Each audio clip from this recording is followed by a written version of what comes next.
सोलापूर श्राविका संस्था संचलित PS English medium junior कॉलेजमधील इयत्ता 12वी शिकणारा विद्यार्थी आर्यन मोगलाली सांगे याने 6वा महाराष्ट्र राज्यस्तरीय योगासन स्पर्धेत दिनांक 16 ऑगस्ट 2025 ते 18 ऑगस्ट 2025 संगमनेर येथे घेण्यात आलेल्या योगासन स्पर्धेत लेग बॅलन्स मध्ये तृतीय क्रमांक संपादन केले।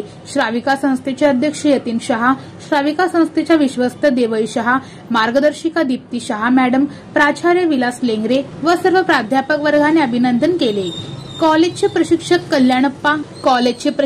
कल्याणप्पा हायगोंडे, रोहन गाडगे, अजित पाटील यांचे मार्गदर्शन लाभले।